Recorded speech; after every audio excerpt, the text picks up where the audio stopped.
네, 안녕하십니까. 바로 보는 실전 컨텐츠 준호플로의 취업 강의 구독자 요청이고 협업 능력을 물어보는 문항 답변 방법 시작하겠습니다. 네, 저희 이제 소중한 오프 네, 이제 학생분께서 질문을 해주셨습니다. 이거는 빨리 만들어 드려야죠. 네. 네, 다 함께 협업해서 노력했던 경험을 쓰는 문화인데 여기서 제일 강조해야 될 점이 뭔지 알 수 있을까요? 라고 질문 주셨는데요. 네, 제일 잘한 걸 해야 되는지 커뮤니케이션 잘한 걸 어필해야 될지. 네, 네. 이거는 정답이 있고요.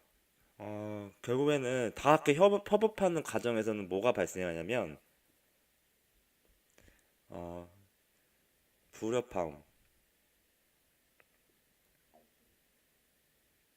뭐 한마디 예를 들면 이런 거죠. 뭐 네 명이 모이면 한 사람이 되게 많은 일을 하다 보면 이 사람한테 불만을 가진다든지 꼭 팀가지를 하다 보면은 네 명이서 다 같이 열심히 하면 좋은데 이 업무를 배분하는 과정에서 어떤 사람은 되게 중요한 거를 맡고 어떤 사람은 되게 간단한 것만 하고 좀 약간 버스를 탄다고 해야 되나? 근데 이 보면은 이 열심히 한 사람이 이 사람은 버스 타고 학점은 똑같이 받고 이 사람은 또 다른 시험을 잘 봐. 뭐 이런 것처럼 회사도 똑같습니다. 회사에서도 여러 가지 한 사람이 한 프로젝트만 하는 경우도 있지만 일반적으로 여러 가지 업무를 동시에 한단 말이에요. 그럼 각자 이해관계라는 게 있는 겁니다. 그 이해관계란 뭐냐? 내가 이 직급인데 내가 너보다 더 나는 위에 보고를 많이 올려서 너보다 승진을 빨리 해야 돼. 아니면 이 두 사람이 경쟁자야. 승진 경쟁자가 될 수도 있고요. 이 사람이 그 상급자인데 내가 너보다 승진이 더 빨리 돼야 돼라고 해서 이 사람이 한 일을 뺏어먹는 그런 경우도 생깁니다. 부지기수입니다. 자, 여기서 말하는 게 뭘까요? 죄송합니다. 기침을. 여기서 말하는 거는 결국에는요. 회사 들어와서도 협업해서 끝까지 잘 갈 수 있냐? 라는 건데 이 여러 가지 불협화음에서 노력했던 경험을 쓰라는 겁니다. 그럼 커뮤니케이션은 어떻게 보면 되게 단편적인 접근 방법이고요. 팀 과제에서 잘한 것도 단편적인 접근 방법입니다. 자, 그렇다면 뭘까요? 예, 결국에는요, 이 커뮤니케이션을 잘한 거의 단편적인 접근 방법에 커뮤니케이션을 예, 잘한 거를 어필을 하는 단편적인 접근 방법이에요. 플러스 플러스 이런 여러 가지 이해관계. 자, 학생 때는 뭐 학점 잘 받는 거라든지 뭐 다른 거 할 때라든지 여러 가지 서로 상호 간의 이해관계가 있는 거를 볼 줄 알고 그 상호 간의 이해관계를 해결하기 위한 노력이 필요한 겁니다. 그게 노력했던 경험입니다. 해결하기 위한 노력. 뭐 가령 이런 거죠. 대학 친구들끼리 과제를 하는데 어떤 애는 너무 얌체같이 자기 취업 준비한다고 과제 진짜 막 단편적인 거 쉬운 것만 하려고 하고 나 이거 못하겠다고 하고 하는 친구들이 그런 친구가 같은 조 되는 경우 누구나 한 번쯤 해봤을 거란 말이에요. 그러면 이제 그런 친구들이 있을 때 이거를 어떻게 극복하기 위해서 노력했다라든지 가령 이런 거죠. 나 자신이 오히려 부득이하게 이런저런 사유로 이 프로젝트에서 이제 중요한 거를 못하게 돼서 나는 오히려 그 친구들 그 같이 하는 친구들한테 미안한 마음에 내가 다른 거를 더 하려고 뭐 주말이든지 다른 시간을 더 내서 뭐 헌신적으로 했다라든지 뭐 이런 과정이 오히려 더 중요한 겁니다. 자, 이건 단편적인 거고요. 그럼 결국에는 팀 과제에서 대부분의 사람들은 제일 잘한 걸 어필해서 쓸 겁니다. 제일 잘한 거를. 근데요, 일반적인 이런 문항에서 보는 거는 커뮤니케이션 잘한 거를 쓰는 거를 단편적으로 쓰면 안 되고, 그냥 나는 이렇게 해서 결국에는 내가 팀장이었고, 뭐 팀원들 간에 이런 불협화음이 있었는데 이걸 해결해 이런 같이 뭐 술자리를 만들어 가지고 어 같이 으쌰으쌰 했다라든지 위기 때 뭐 그 정도로 나는 되게 어 그런 근데 그런 것도 물론 중요합니다. 회사에서도 그런 불협화음이 생겼을 때 서로 풀고 가는 게 되게 중요해요. 근데 이제 위에 의사결정권자들이 되게 은근히 고집이 세서 서로 그렇게 잘 안 하려고 합니다. 앉으려고 하고 자기가 먼저 승진을 해야 돼서 그런 것 때문에 커뮤니케이션 잘 안 되는 겁니다. 같은 승진 라인에 있는 사람들은. 자, 여기서 말하는 게 뭘까요? 결국에는 해결하기 위한 노력인데 이 커뮤니케이션을 상호적으로 잘 하기 위해서 어떤 노력이라고 하면 업무적인 노력이 될 수가 있겠습니다. 예. 커뮤니케이션 잘하는 게 중요한데 이걸 잘하기 위해서는 제가 말했죠 저번에 업무, 업무 일지 그리고 회의록.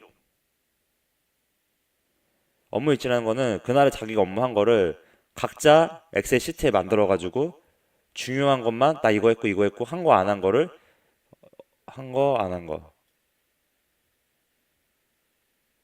네. 입력하는 방법을 고안해 냈다라든지 그리고 그날에는 각자 돌아가면서 우리가 이제 프로젝트 진행하면서 이제 회의했던 내용을 각자 회의를 다 작성해서 핵심 내용만 적어서 했다라든지 그리고 일정 관리를 하기 위해서 엑셀 시트에 특정 그 기능 그 업무 분담별로 일정을 다 이렇게 입력해서 일정 관리를 주도적으로 했다라든지 왜냐 일정 관리 하나가 지연되면 한 친구가 못 해줘 버리면 그거를 근데 이런 거는 의미가 없는 겁니다. 어떤 친구 못해서 내가 뭐 주도적으로 더 해서 했다라는 거는 회사에서 원하지 않습니다. 회사는 각자 맡은 일을 일정까지만 해내는 사람을 중요하지 바보처럼 남의 일까지 꽤 더 하는 거를 좋아하지 않습니다. 그게 일반적인 회사의 컨셉이고요. 위에 사람들이 원하는 바입니다. 그래서 정확하게 업무 분장을 하는데 물론 뭐 내가 신경 써서 이런 것까지 더 했어까지는 좋지만 아예 다른 사람 업무까지 받아서 하게 되면은 정작 자기 일을 못 하게 되는 경우가 생기거든요. 제가 여기서 말하는 거는 이런 커뮤니케이션 서로 최종의 결과물에 도달하기 위해서 커뮤니케이션을 잘 하기 위한 업무적으로 사실 대학교 때는 이런 걸 가질 수가 없습니다. 저도 지금 회사 생활 5년 차에서 말씀을 드리는 거고요. 그러니까 어떻게든 3명이든 4명이든 프로젝트를 하게 되면은 이런 방법을 여러 가지 고안하게 될 겁니다. 자, 회사에서 쓰는 이런 프로젝트, 미생 보시면은 같은 공통의 양식을 관리하는데 그거를 자기만의 방식으로 막 입력했다가 혼나는 모습이 있잖아요, 장그래가. 그런 것처럼 이 팀 다 함께 협업해서 노력했던 경험을 쓰는 문항 같은 경우는 안에서의 불협화음, 이런 상황으로 인한 여러 가지 회사 들어오면은 정말 일하기 싫게끔 만드는 여러 가지 상황들이 있다. 결국에는 없을 수가 없습니다. 왠지 아시나요? 어, 뒤에 적어드릴게요. 일단은 업무 일지랑 회의록 등 그리고 체크리스트, 업무 체크리스트 그리고 처음에는 뭐 체계적으로 하기 위해서 제안서를 작성 먼저 하고 그 안에서 뭐 그 필요에 따라서 뭐 프로젝트를 진행하는 거에 대한 뭐 사전 뭐 준비 리스트를 최초 회의 때부터 작성을 해서 업무 분장을 뭐 명확하게 그 팀원들끼리 나눠서 했다라든지 일정도 딱딱딱 정해서 이때까지 했으면 좋겠다라고 하든지 뭐 이런 식으로 자기가 주도적인 활동을 한 거예요. 어떻게 커뮤니케이션의 불협화음이 일어나지 않도록 나름대로 주도적으로 만약에 리더였으면 리더 아니면 팀원이었으면 팀원의 역할로서 근데 굳이 자기가 리더라고 할 필요는 없어요.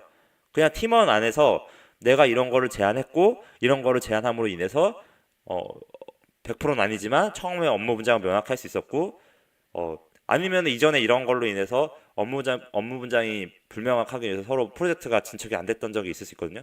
왜냐하면 각자 4명이 다 바쁘기 때문에 초반에 나 이거 할 거야 이거 할 거야 큰 틀은 나누지만 앞으로 하다가 새로 할 게 나오면은 서로 눈치를 보게 돼 있어요.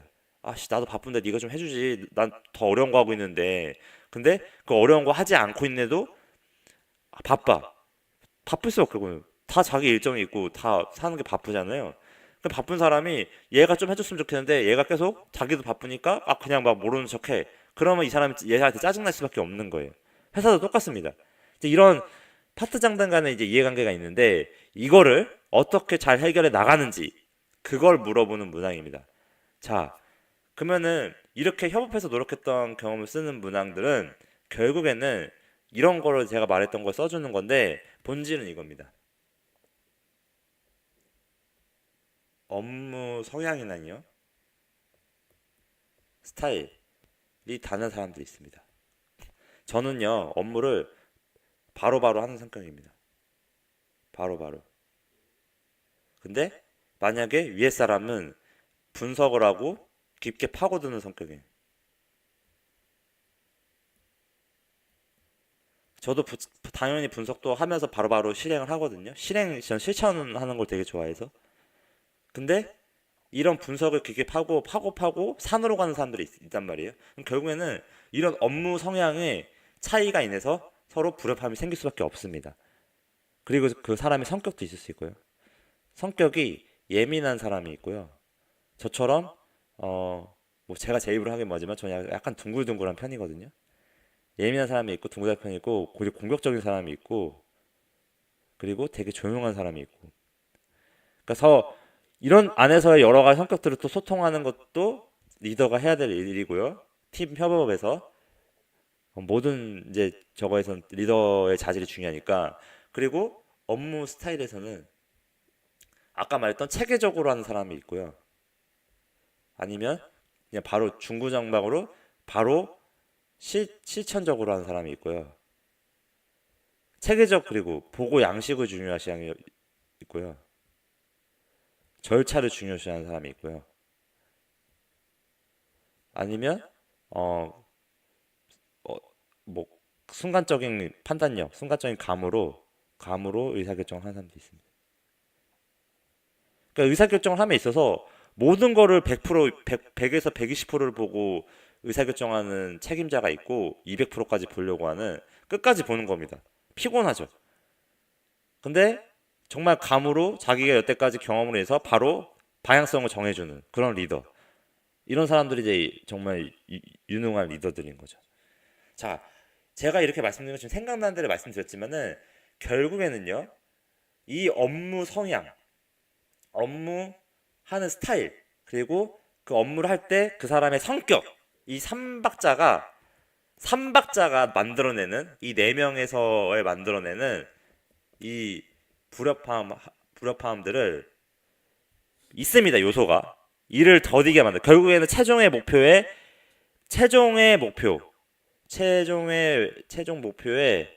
최종 목표는 결국에는 뭐죠? 뭐 졸업 프로젝트 제출이라든지 어떤 성과를 내야 되는 최종 목표에 도달하는데 지연시키는 요소가 있습니다. 그걸 위해서 노력했던 경험. 결국에는 커뮤니케이션은 맞지만 어떤 커뮤니케이션이다? 업무적인 커뮤니케이션. 업무적인 커뮤니케이션이 직장인하고 비슷한 용어랑 비슷한 말로 들어가야 되고요. 그 말은 아까 말했던 이 업무 매뉴얼이라 업무 일지, 뭐 회의록, 업무 일지 체크리스트 이런 거 한 인터넷 찾아보세요. 제가 지금 막 생각은 안 나는데 그리고 각자 전공에서의 어떤 프로젝트 진행함에 따라서 거기에 맞는 또 이런 반복론적인 게 있거든요. 그런 거를 한번 구글링 한번 해보세요. 예, 분명히 있을 겁니다. 그래서 솔루션은 업무적인 커뮤니케이션을 했느냐라는 거의 본질이 안에 들어있는 겁니다. 알람이 울리네. 죄송합니다. 너무 이렇게 로어하게 보여드려서. 예. 네, 일단 강의를 이렇게 마치고요. 예, 여기는 이제 업무 필수 강의 꼭 들어주시고요. 예, 꼭 봐야 돼요. 시험 올해 상반기 되시려면 이거 꼭 봐야 됩니다. 그리고 유튜브에 준호플로라고 쳐주시고, 네, 이건 뭐 다 아시니까 카카오 플러스. 이거 강의 방법. 취업 고민이나 이거 해서 지금도 이게 지금 이거 관련돼서 제가 제작해드린 거고, 지원 회사의 자소 분석 강의 신청도 이제 무료로 해드리는데, 이제 BGF 리테일 또 요청 들어와서 이제 바로 만들 겁니다. 그리고 네이버 유튜브 검색 키워드는 준호플로도 쳐보세요. 그리고 구독도 꼭 눌러주세요. 이건 플러스 친구 추가하는 방법. 구독은 목표 위협 입사입니다. 감사합니다.